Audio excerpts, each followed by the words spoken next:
28 अगस्त सन 2022 को नोएडा के सेक्टर 93 में बनी सुपरटेक एमराल्ड कोर्ट के 32 मंजिला ट्विन टावर को गिरा दिया गया।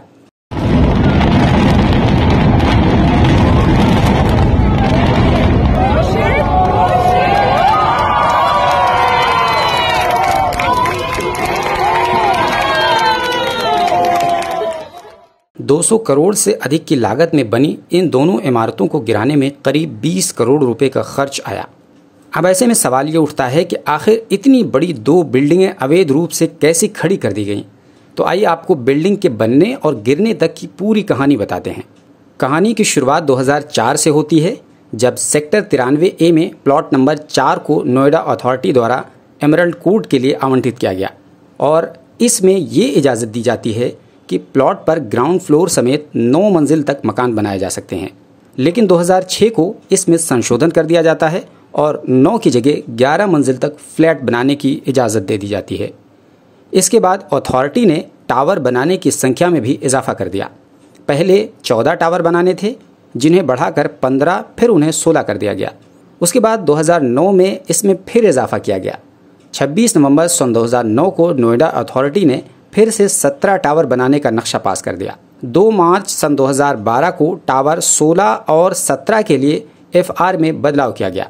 इस संशोधन के बाद इन दोनों टावरों को 40 मंजिल तक करने की इजाज़त दे दी गई। इसकी ऊंचाई 121 मीटर तय की गई। दोनों टावर के बीच की दूरी महज 9 मीटर ही रखी गई, जबकि नियम के मुताबिक दोनों टावरों के बीच की ये दूरी कम से कम 16 मीटर होनी चाहिए। यानी नेशनल बिल्डिंग एक्ट और अपार्टमेंट एक्ट 2010 का साफ साफ उल्लंघन किया गया। अब जब नोएडा अथॉरिटी ने सुपरटेक को 40 मंजिला इमारत बनाने की इजाज़त दे दी, तो इस अनुमति मिलने के बाद सुपरटेक समूह ने एक टावर में 32 मंजिल जबकि दूसरी टावर में 29 मंजिल इमारत का निर्माण कर दिया। इसके बाद मामला कोर्ट तक पहुंच गया और ऐसा पहुंचा कि टावर बनाने में हुए भ्रष्टाचार की परतें एक के बाद एक खुलती चली गईं और ये परतें ऐसी खुली कि इन दोनों टावरों को जमींदोज करने तक की नौबत आ गई। अब आइए आपको बताते हैं ये पूरा मामला कोर्ट कैसे पहुंचा।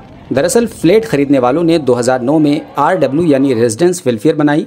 इसी RW यानी रेजिडेंस वेलफेयर ने सुपरटेक के खिलाफ कानूनी लड़ाई की शुरुआत कर दी। ट्विन टावर के अवैध निर्माण को लेकर RW ने पहले नोएडा अथॉरिटी में गुहार लगाई। अथॉरिटी में कोई सुनवाई न होने के कारण RW इलाहाबाद हाईकोर्ट पहुंच गया। 2014 में इलाहाबाद हाईकोर्ट ने ट्विन टावर को तोड़ने का आदेश जारी कर दिया।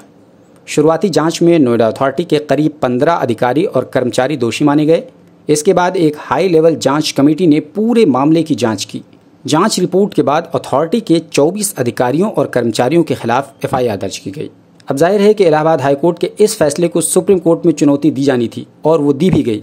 इलाहाबाद हाईकोर्ट के फैसले के खिलाफ सुपरटेक सुप्रीम कोर्ट पहुंच गया, लेकिन सुपरटेक ग्रुप द्वारा बड़े वकीलों के एक समूह को किए जाने के बावजूद भी उसे राहत नहीं मिली।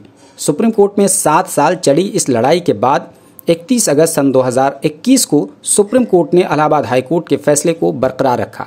साथ ही साथ सुप्रीम कोर्ट ने यह कहा कि जो 14% ब्याज रखा गया था उसमें 2% की कमी की जा सकती है। यानी सुप्रीम कोर्ट ने 14% के ब्याज को कम करके 12% कर दिया और सुप्रीम कोर्ट ने 3 महीने के अंदर ट्विन टावर को गिराने का आदेश जारी कर दिया। इसके बाद इस तारीख को आगे बढ़ाकर 22 मई सन 2022 कर दिया गया, लेकिन तैयारी पूरी न होने के कारण एक बार फिर तारीख को आगे बढ़ा दिया गया।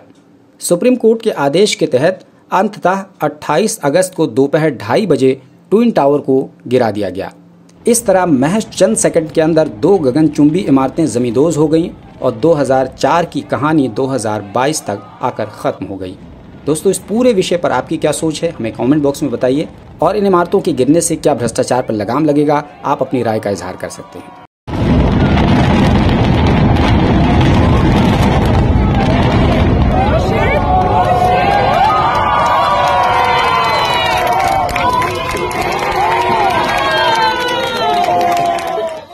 Alpha hospital and trauma centre, engineering college चौराहा, सीतापुर रोड, लखनऊ।